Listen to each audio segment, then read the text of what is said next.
Good morning, everybody. Lee Brower here, and welcome to this week's edition of Meaningful Monday. I am grateful to be here. I am glad to be here. Balloons. Balloons are like happiness. Lori was telling me a story earlier today about a school teacher. Handed a balloon to each one of her kids, said, blow it up, write your name on it. She gathered them up all together, took them out into the hallway, scattered them around from one end of the hallway to the other, came in and said, now kids, you have 5 minutes to find the balloon with your name on it. On your mark, get set, go. They ran out the door, shoving and pushing and grabbing balloons and throwing them in different directions, looking for their balloon.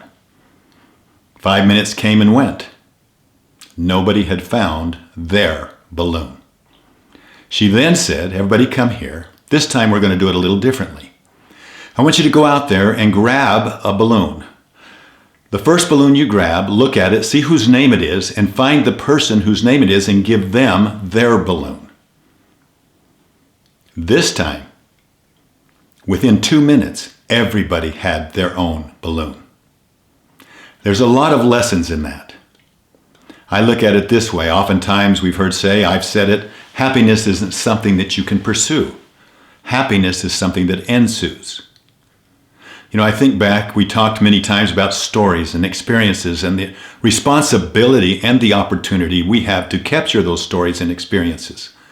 A couple of years ago, I told you about a month that I went an entire month asking the question, can I be the answer to somebody's prayer today?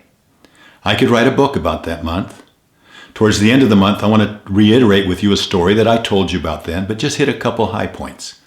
If you recall, at the end of that, Lori and I met a man on a bicycle climbing an extremely steep hill in southern Utah in over 100-degree temperature, pulling a trailer behind him on his bike. Now, we didn't just stop. We went right by him saying, shouldn't we give him a hand?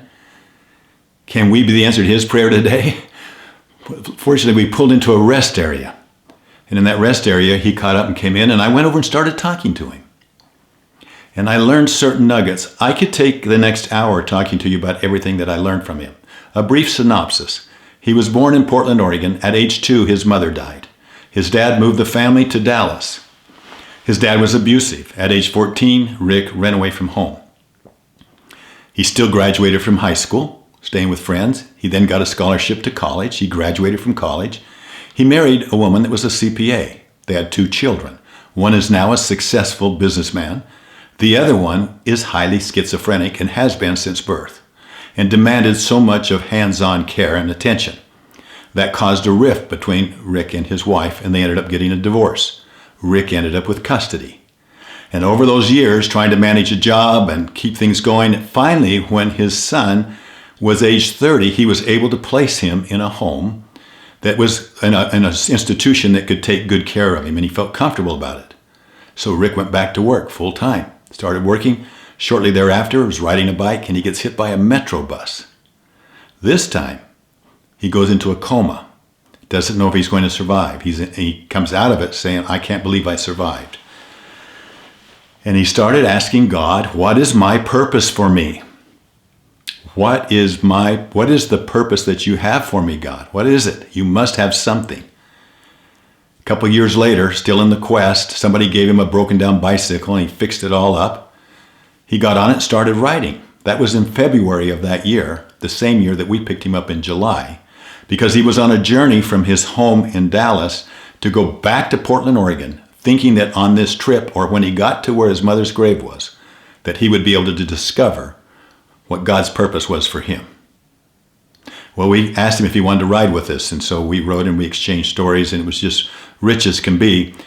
But when I left him, I said, Rick, you have been asking yourself, what is God's purpose for me? Stop it.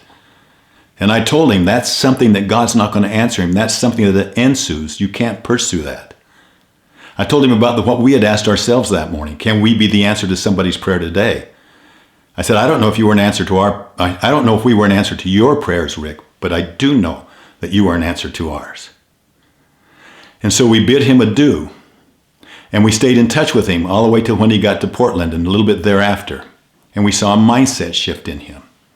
But you know, it is that wonderful thing. And two other things I learned from him, I have to tell you.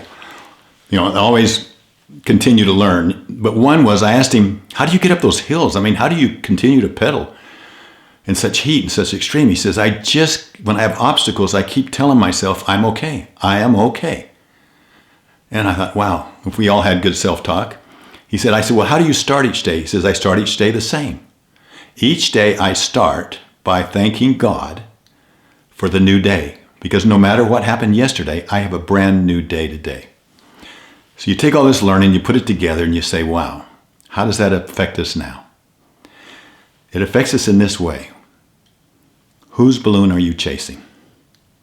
Are you chasing your balloon? Or are you chasing somebody else's balloon?